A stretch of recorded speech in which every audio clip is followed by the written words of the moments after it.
السلام علیکم عزیز طلبہ، جماعت پنجم کی درسی کتاب اردو سے پہلے یونٹ کے تحت ہم ایک نظم پڑھے، صبح کی آمد۔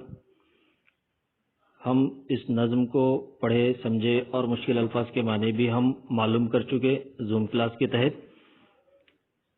نظم کے بعد کچھ آپ کے لیے ورک دیا گیا، تو طلبہ اس ورک کو کس طریقے سے کمپلیٹ کرنا اس ویڈیو کے تحت آپ آسانی سے کر سکتے ہیں۔ آپ کے درسی کتاب کے صفحہ نمبر 6 پر سیکنڈ بٹ کے تحت روانی سے پڑھیے، سمجھ کر بولیے، لکھیے۔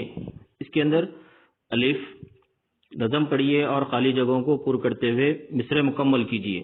یعنی آپ کو نظم کے کچھ مصرے دیے اور ہر مصرے سے ایک ایک لفظ کو نکال دیا گیا، اس خالی جگہ کو آپ کو بھرنا ہے۔ باہر اپنی ڈیش سے دکھلا رہی ہوں، یعنی اس نظم کے اندر آپ کو ایک مصرع تھا، باہر اپنی مشرق سے دکھلا رہی ہوں، تو یہاں پر خالی جگہ میں آپ کو کیا لکھنا ہے؟ مشرق لکھنا ہے۔ نمبر 2، پکارے ڈیش صاف چلا رہی ہوں، تو اس خالی جگہ کے اندر آپ کو گلا لکھنا ہے، پکارے گلا صاف چلا رہی ہوں۔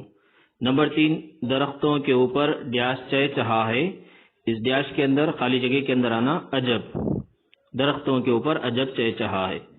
نمبر 4، مگر نیند نے تم کو ڈیش ہے، یعنی ڈیش کے اندر کیا نا؟ بہکا دیا، مگر نیند نے تم کو بہکا دیا۔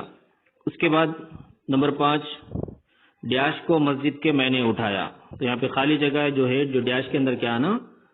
ڈیش کو مسجد کے میں نے اٹھایا، یعنی مؤذن کو میں نے اٹھایا۔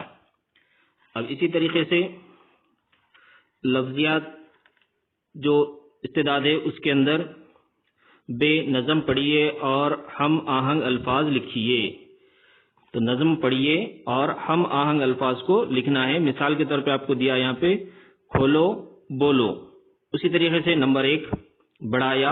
اب اس سے ملتے جلتے الفاظ آپ کو لکھنا ہے، جیسے مثال گھٹایا، اٹھایا، جگایا۔ نمبر 2، بولو۔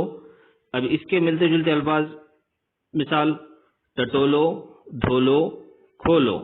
نمبر 3، کھلانا۔